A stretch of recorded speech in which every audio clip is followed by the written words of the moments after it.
Welcome back, everybody. Here we are after the thrilling conclusion to our Swiss event.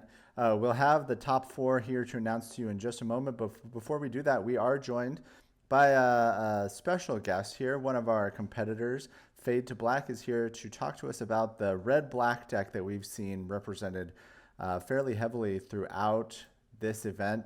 Fade to Black, welcome to the program. Hi, how's it going? Going well. So tell us a little bit about this deck. What was your process to kind of get to this point, and what were some of the observations about the format that led you here? Well, I tried out a bunch of different decks, like Collected Company and some other decks, but then I tried a red black Eldrazi deck that was very similar to this and noticed that um, Distress really seemed a lot better than I had thought when I played it. Was able to, nab a lot of cards out of opponents' hands that would have been problematic. And Mind Stone helping ramp into a turn three Thought Knot is pretty good. Um, so yeah, just worked on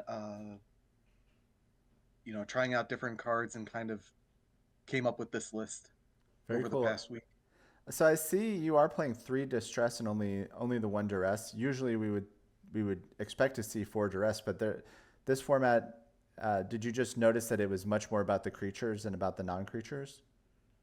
Um, there were definitely some days where I was playtesting where I ran into a lot of creature light decks. Honestly, I wanted to run four distress and four duress main, but really struggled to fit everything in that I wanted. Um, and I cut one distress for a duress because I was just trying to reduce my colored pips.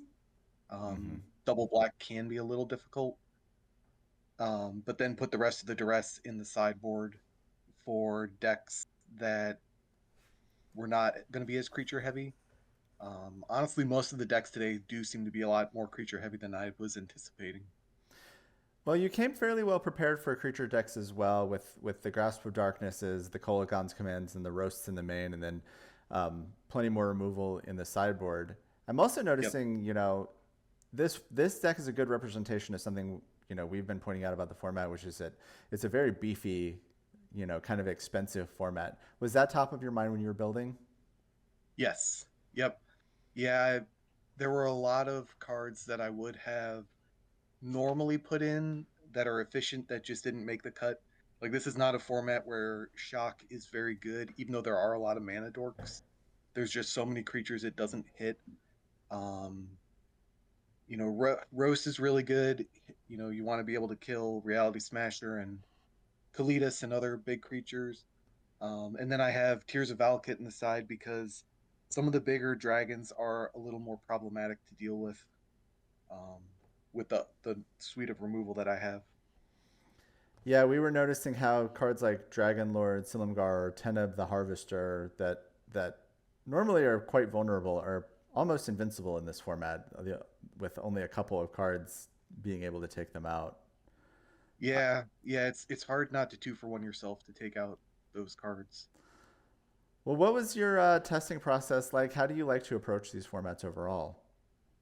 Um, I like to take a look at all of the cards and try to narrow it down to maybe like 10 to 20 cards that I think are the strongest and try to see if I can build a deck that incorporates as many of those as I can.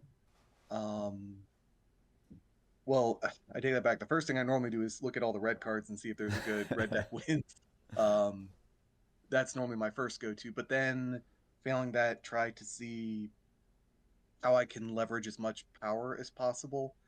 Um, normally the first tournament in a format, yeah, someone might stumble across a broken deck. We've had some really weird broken combos before, but normally I feel like I want to be doing the most powerful mana efficient things I can.